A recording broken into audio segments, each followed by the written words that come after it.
아침에 나로 주의 인자한 말씀을 듣게 하소서. 성도 여러분 안녕하세요. 금요일입니다. 오늘도 하나님의 은혜가 여러분들의 삶의 자리 가운데 가득하기를 간절히 소망합니다.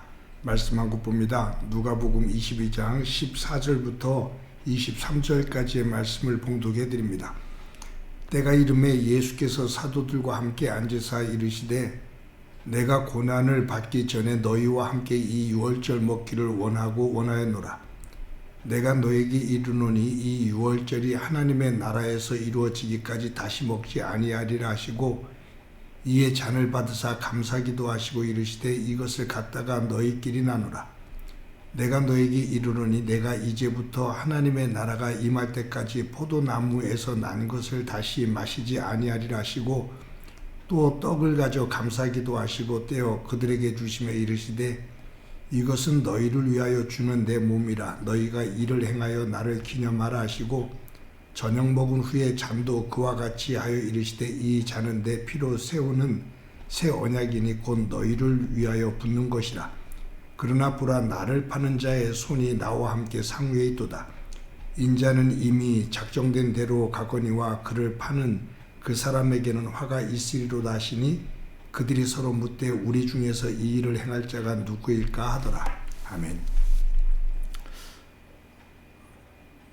제가 두 아들을 키우면서 아이들과 대화를 나눌 때 종종 하는 말이 있습니다. 너희들 스스로 연민에 빠지지 마라 라고 하는 말입니다. 가난한 목사의 아들로 성장하면서 하고 싶은 일들 또 자신이 펼치고 싶었던 것들을 종종 접을 때가 여러 차례 있었죠. 그럴 때마다 어떤 아이들 스스로가 돈이 없어서 무언가를 하지를 못할 때 그때 그 아이들에게서 느껴지는 그 느낌들이 있죠. 그때마다 제가 그 아이들과 이런저런 대화를 나누면서 너희들 절대로 스스로 연민에 빠지지 마라 라고 당부를 합니다. 연민이라는 것은 자기 스스로를 불쌍히 여기는 거예요. 자기 스스로를 불쌍히 여기는 마음을 갖는다는 것, 그것은 자꾸 다른 사람을 탓하게 되고 환경을 탓할 가능성이 큽니다. 제가 교회를 이끌면서 우리 청년들 가운데 정말로 열악한 환경 속에서 자라는 그러한 자녀들이 있죠. 그 자녀들과 대화를 나눌 때 그런 느낌을 느낄 때가 있어요. 내가 왜 이런 가정에서 태어났나? 이렇게 가난한 가정에서 태어났나? 이렇게 힘든 부모 밑에서 태어났나? 라고 탄식을 하면서 그것을 굉장히 힘들어하는 그러한 자녀들이 개중에는 있습니다. 그런 아이들과 대화를 나누면서도 제가 당부하는 것이 있어요. 누구야? 절대로 연민에 빠지지 마라. 그래서 지금도 그 아이들을 만나면 제가 대화를 나누다가 내가 너에게 당부하는 것이 있지 라고 하면 그 아이들은 저에게 목사님 스스로 연민에 빠지지 말라고요 라고 말을 합니다. 연민에 빠지면 사람들이 징징대면서 삽니다. 징징댄다고 하죠. 징징대면서 삽니다. 이건 이래서 안 되고 저건 저래서 안 됐고 자꾸 탓을 하면서 징징대면서 삽니다. 없으면 없는 대로 사는 거죠. 없다고 징징댄다고 남들이 우리를 도와주는 거 아니에요. 도리어 더 볼품만 없어집니다. 없어도 없는 대로 당당하게 살아가는 겁니다.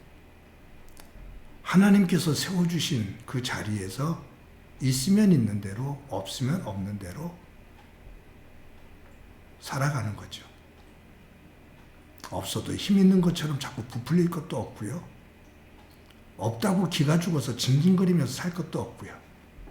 나에게 주신 대로 감사하면서 하나하나 살아가다 보면 그 후에 하나님의 놀라운 은혜가 하나하나 쌓여지며 훗날 뒤돌아보면 그 속에서 하나님께서 베풀어 주신 은혜를 감사하지 않을 수 없는 그 삶을 보게 됩니다. 오늘 본문에 예수님께서 유월절 마지막 날에 제자들과 만찬을 하셔요. 예수님께서 제자들과 이 유월절 마지막 만찬을 하신 다음에 겟세마네 동산에 올라가셔서 기도하시다가 새벽 1시쯤 되어 로마 병사들에게 잡혀서 그때부터 이제 신문을 받으며 십자가의 길을 걸어가십니다. 그러니까 이 땅에 살아계신 마지막 저녁이에요. 그것을 예수님께서 알고 계셔요. 그러기에 예수님께서는 이 유월절 마지막 날에 제자들과 함께 마지막 만찬을 하면서 떡을 떼고 포도주를 나누십니다. 그런데 예수님께서 떡을 떼고 포도주를 나누시면서 제자들을 축복을 하는데 예수님의 이 모습 속에서는 속된 편으로 징징됨이 없어요. 불안해하고 초조해하고 안절부절하고 그게 없어요. 얼마나 마음이 무거우셨을까요? 근데 예수님께서 떡과 포도주를 드시고서 감사하기도 하셨다. 마지막 식사인데 감사하기도 하셨다. 그리고 제자들에게 나눠주십니다. 이것이 내가 너희들 위해 주는 살이다. 내 피다. 가룟 유다가 이 자리에 같이 있거든요. 근데 예수님께서 표시를 하지 않고 내색도 하지 않고 똑같이 대해주십니다. 사랑하는 성도 여러분, 이 본문에서 조금 어긋나는 생각일까요? 벗어나는 생각일까요? 저는 이 본문을 읽으면서 묵상을 하지요. 그때 무슨 생각을 해봤냐면 나는 마지막 날이 나에게 다가왔을 때 내가 이 땅에 살아있을 수 있는 마지막 날이 되었을 때 나는 어떤 모습으로 그 시간에 사랑하는 사람들 앞에 있을까? 불안해하며 초조해하며 징징대며 떨며 그 마지막 시간을 보낼까?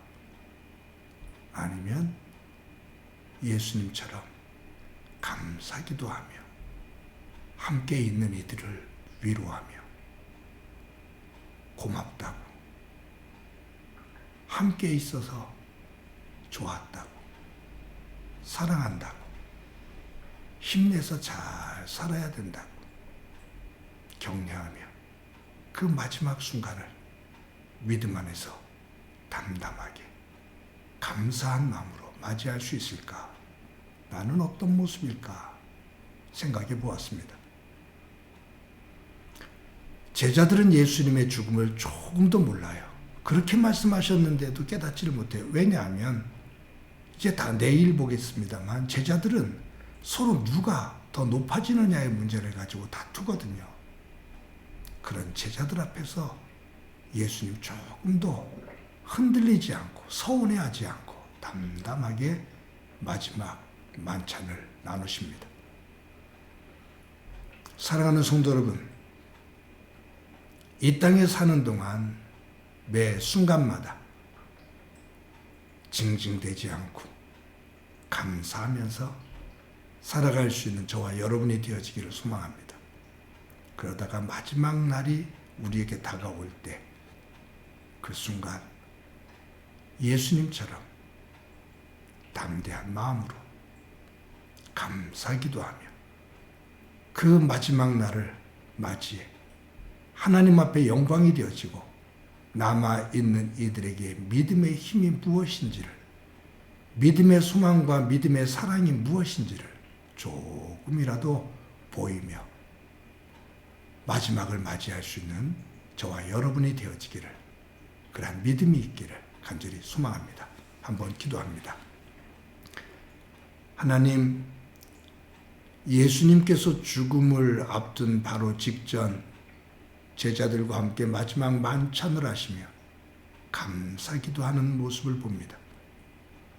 저희들 삶을 살 때 우리 스스로가 연민에 빠지지 않게 하시고 조그만 일들 거기에 징징거리며 살지 않게 하시며 하나님의 사람으로서 힘차게 살다 마지막 순간 주님의 부르시는 그날 앞에서 감사하며 삶을 돌아볼 수 있는, 그리고 믿음의 흔적을 남길 수 있는 귀한 믿음의 사람 되도록 은혜 베풀어 주옵소서. 주께서 함께 해 주시리라 믿고 오늘도 그와 같은 힘찬 삶을 살도록 인도해 주시리라 믿고 예수님의 이름으로 기도드립니다. 아멘.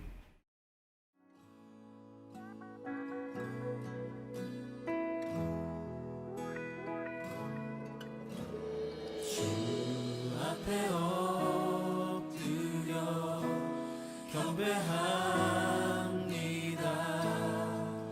오직 주께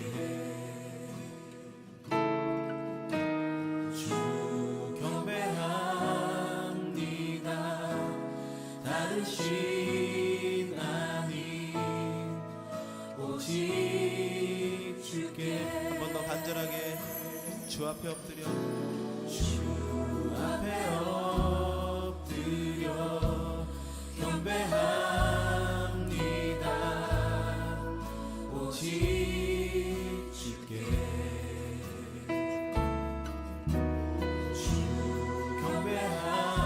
경배합니다. 다른 신 아닌 오직 주께 나의 모든 우상들 나의 보좌 모두 다 내려놓고 주 앞에 엎드려 주 앞에 엎드려 경배합니다. 오직 주께 주 앞에 엎드려 주 앞에 엎드려 경배합니다. 오직